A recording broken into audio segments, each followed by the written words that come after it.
Halo anak-anak, jadi hari ini kita akan lanjutkan materi biologi kita, yaitu kita belajar tentang virus.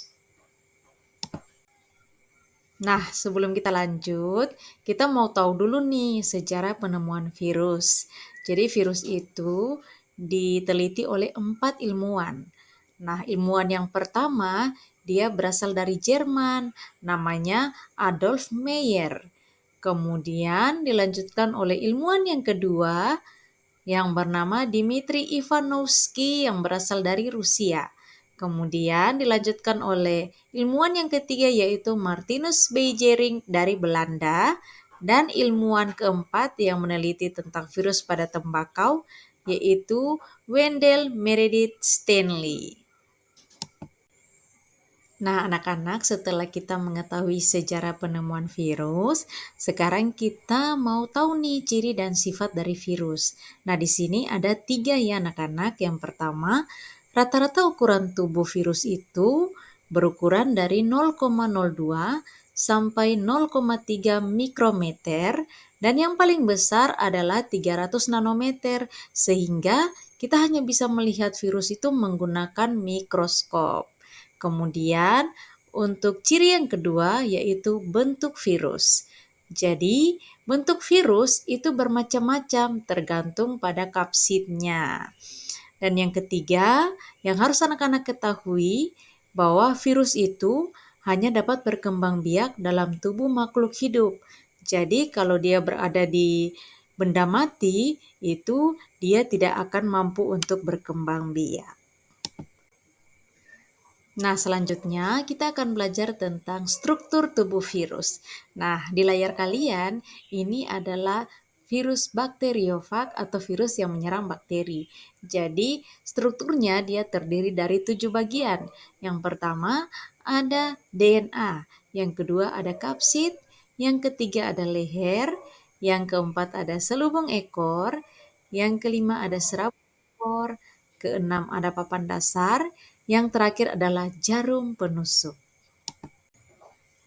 Nah, selanjutnya kita mau mengenal nih fungsi bagian tubuh virus. Yang pertama kita bicara tentang kapsid atau kepala. Jadi di dalam kepala virus itu ada asam nukleat, yaitu DNA atau RNA. Nah, asam nukleat ini berfungsi untuk mengendalikan aktivitas reproduksi atau replikasi dari virus. Nah, selain itu, fungsi kapsid adalah memberi bentuk virus sekaligus sebagai pelindung dari virus itu. Bagian tubuh virus berikutnya yaitu leher. Leher ini sebagai penghubung antara kepala dan ekor. Selanjutnya bagian ekor.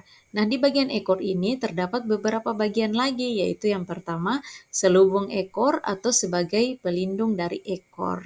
Kemudian serabut ekor yang nanti berfungsi untuk melekatkan diri dan menginfeksi sel yang diserang oleh virus. Kemudian ada papan dasar. Nah, papan dasar ini berfungsi sebagai tempat melekatnya jarum penusuk. Lalu yang terakhir atau yang ketujuh ada jarum penusuk yang berfungsi sebagai penyuntik sel inang. Nah, anak-anak, setelah kita mengetahui struktur tubuh virus, kita akan melanjutkan dengan reproduksi virus atau kita mau belajar bagaimana virus dia bereproduksi. Jadi, reproduksi virus ini dibagi menjadi 2, yaitu daur litik dan daur lisogenik. Nah, selanjutnya kita akan bahas tentang daur litik. Daur litik ini terdiri dari 5 tahapan. Yang pertama adsorpsi, yang kedua penetrasi, yang ketiga sintesis, yang keempat eklivasi atau perakitan, dan yang kelima lisis. Nah, kita lihat dulu tahap pertama yaitu adsorpsi. Nah, pada tahap ini virus menempel pada sel inang. Kemudian akan dilanjutkan dengan tahap kedua yaitu tahap penetrasi. Setelah virus menempel pada sel inang, kemudian virus akan memasukkan materi genetiknya berupa DNA atau RNA ke dalam sel inang. Tahap ketiga dari daur litik yaitu tahap sintesis. Nah, pada tahap ini, virus mengambil alih perlengkapan metabolisme sel untuk membentuk bagian-bagian tubuh virus. Jadi, bagian-bagian tubuh virus itu terbentuk pada tahap ini, namun masih secara terpisah. Jadi, kepalanya masih terpisah dengan ekor maupun dengan leher. Nah, kemudian akan dilanjutkan dengan tahap yang keempat, yaitu tahap perakitan atau eklivase. Nah, pada tahap ini, bagian-bagian tubuh virus yang tadi terpisah itu dirakit menjadi satu virus yang utuh. Nah, kemudian tahapan terakhir dari daur litik adalah tahap lisis. Nah, pada tahap ini, dinding sel bakteri akan pecah dan mengeluarkan virus-virus yang baru yang akan menyerang sel-sel yang lain. Nah, anak-anak bisa melihat pada gambar yang tersedia. Jadi kita mulai dari gambar nomor 1, yaitu tahap adsorpsi atau tahap pelekatan. Jadi dapat dilihat bahwa virus dia menempel pada dinding sel inang. Setelah virus menempel pada dinding sel inang, maka akan dilanjutkan dengan tahapan yang kedua, yaitu tahap penetrasi, di mana DNA yang tadinya tersimpan di kepala virus yang berwarna biru ini itu disuntikan ke dalam sel inang. Itu namanya tahap penetrasi. Kemudian tahap yang ketiga yaitu sintesis tadi, bahwa di sini itu terbentuk bagian-bagian tubuh virus namun masih secara terpisah. Nanti ketika berada di tahap yang keempat yaitu eklivasi atau perakitan, nah virus-virus itu, bagian-bagian tubuh virus yang tadinya terpisah, itu akan dirakit menjadi satu virus yang utuh. Selanjutnya, tahap yang kelima yaitu tahap lisis atau pelepasan, di mana dinding sel pecah dan mengeluarkan virus-virus yang baru yang siap untuk menyerang sel-sel yang lain. Nah, berikutnya kita akan belajar tentang daur lisogenik. Daur lisogenik terdiri dari 4 tahapan. Dia berbeda dengan tahap litik. Kalau litik ada 5 tahapan. Nah, pada tahapan-tahapan lisogenik itu dimulai dari tahapan adsorpsi, kemudian tahapan penetrasi, ketiga tahapan penyisipan gen virus, dan yang terakhir adalah tahapan pembelahan. Nah, ini dia tahapan lisogenik. Jadi yang pertama, tahapan adsorpsi itu tahapan ketika virus dia menempel pada sel inang. Kemudian yang kedua tahapan penetrasi, yaitu tahapan di mana virus memasukkan materi genetiknya ke dalam sel inang. Yang ketiga tahap penyisipan. Jadi di tahap penyisipan ini, DNA virus yang disuntikan ke dalam sel inang itu, dia akan bergabung atau bersatu dengan DNA dari sel inang. Dan yang keempat yaitu tahap pembelahan, di mana sel inang yang sudah terkandung DNA virus, dia akan mengalami pembelahan. Nah, anak-anak dapat melihat pada gambar yang ada ya. Jadi kalau daur lisogenik itu kita mulai dari nomor 1, virus dia menempel pada sel inang yang kita namakan dengan tahap adsorpsi. Kemudian tahap penetrasi yaitu DNA sel inang, DNA virus itu masuk ke dalam sel inang. Kemudian tahapan penggabungan atau penyisipan dapat dilihat bahwa DNA sel inang yang awalnya lingkaran berwarna biru itu telah menyatu dengan DNA dari virus yang berwarna merah. Kemudian tahapan keempat yaitu fase pembelahan atau sel inang yang sudah terkandung DNA virus itu mengalami pembelahan. Nah, anak-anak, setelah kita belajar tentang sejarah penemuan virus, ciri-ciri virus, struktur tubuh virus, dan reproduksi virus, nah sekarang kita akan belajar tentang peranan virus. Nah, anak-anak, virus itu dia sifatnya tidak hanya merugikan ya, tapi juga dia ada yang menguntungkan. Nah, pada kesempatan ini kita membahas dulu virus-virus yang merugikan bagi makhluk hidup. Nah, anak-anak, sekarang kita mempelajari virus yang menyerang tumbuhan. Yang pertama itu ada namanya tobacco mosaic virus atau biasa disingkat dengan TMV. Nah, virus ini dia menyerang tanaman tembakau. Nah, yang kedua adalah Rhizostungro bacilliform virus atau biasa disingkat dengan RTBV. Nah, virus ini dia menyerang tanaman padi. Yang ketiga adalah cucumber mosaic virus atau biasa disingkat dengan CMV.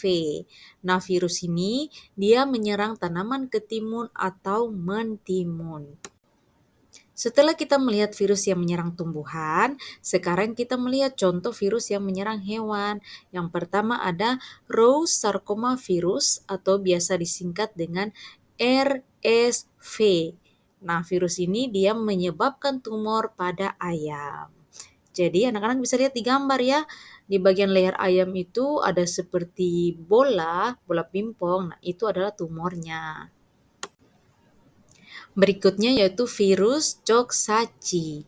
Ini penyebab penyakit pada sapi yang mengakibatkan luka pada mulut dan kuku sapi, sehingga sapi itu tidak bisa makan karena mulutnya luka. Oleh karena itu lama-kelamaan dia akan lemas dan kalau tidak dirawat dia akan mati. Yang berikut adalah rhabdovirus. Nah, rhabdovirus ini dia menyebabkan penyakit rabies pada anjing, kera, dan manusia. Jadi penyakit rabies ini dia bisa menular kepada manusia ya melalui gigitan hewan-hewan yang sudah terkena rhabdovirus atau virus rabies.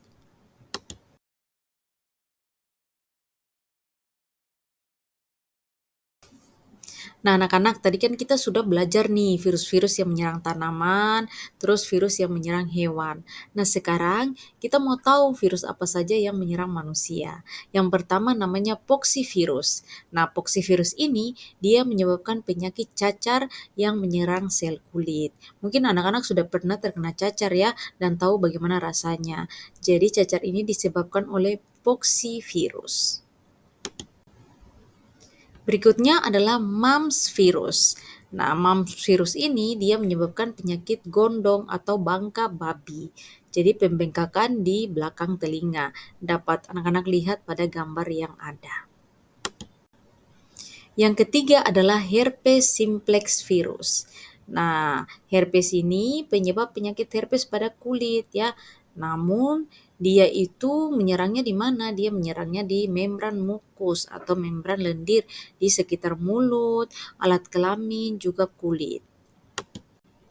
Nah, anak-anak, ini adalah contoh ketika alat kelamin kita itu kena herpes simplex yang tidak dirawat atau sudah terlambat perawatannya. Jadi akan hancur seperti ini, dia seperti luka melepuh dan itu sungguh-sungguh sangat menyiksa. Jadi kalau anak-anak mengalami penyakit kulit yang disebabkan oleh herpes, maka itu harus segera diobati agar tidak berdampak buruk seperti yang ada di gambar. Berikutnya yang keempat adalah orthomyxovirus. Nah, virus ini yang menyebabkan penyakit influenza yang sering kali kita alami. Berikutnya yang kelima adalah HIV. HIV ini dia penyebab penyakit AIDS. Nah, anak-anak, yang berikut adalah yang keenam yaitu hepatitis virus. Nah, hepatitis virus ini dia menyebabkan penyakit hepatitis atau penyakit kuning. Nah, penyakit kuning ini disebabkan karena apa? Karena virus ini telah menyerang sel-sel di bagian organ hati kita, sehingga organ hati rusak, maka kita punya badan semuanya berwarna kuning. Yang ketujuh ada Ebola virus. Ebola virus ini menyebabkan penyakit tidur atau Ebola yang mematikan. Nah, penyakit ini hanya ada di Afrika. Penularannya itu melalui lalat ya. Misalnya kita di asmat itu kan lalat babi. Kalau ini lalat seperti lalat babi, tapi kalau dia gigit, itu hasilnya akan seperti tampak pada gambar. Jadi sangat berbahaya dan penyakit ini sampai sekarang belum ditemukan obatnya. Namun penyakit ini hanya ada di Afrika ya anak-anak. Nah, yang berikutnya adalah coronavirus. Nah, coronavirus ini dia menyerang sistem pernapasan terutama paru-paru. Virus yang berikut adalah flavivirus. Nah, virus ini dia penyebab penyakit demam berdarah. Nah, anak-anak, Selain virus itu dia bersifat merugikan, ternyata dia juga bersifat menguntungkan. Nah, menguntungkannya bagaimana? Nah, menguntungkannya itu dalam bentuk vaksin. Jadi vaksin yang disuntikan ke dalam tubuh kita itu merupakan virus yang dilemahkan. Kemudian nanti disuntikan lalu dia hidup sebagai tentara untuk melawan virus yang sama seperti dirinya. Jadi ketika virus itu masuk ke dalam, nah kita sudah punya tentara nih, misalnya vaksin corona. Nah kita sudah punya tentara corona di dalam badan. Jadi tentara itu yang nanti akan melawan virus corona yang masuk. Nah, yang terakhir, bagaimana sih caranya supaya kita terhindar dari virus? Yang pertama itu, kita harus mengatur pola makan kita. Harus teratur, makan pagi, makan siang, makan malam. Jangan satu hari hanya makan satu kali. Kemudian, kita pun makan itu harus makan makanan yang bergizi ya. Lalu olahraga teratur, tidur yang cukup, dan hindari stres. Maka kalau kita sudah melakukan ini, kita tidak mudah untuk terkena virus.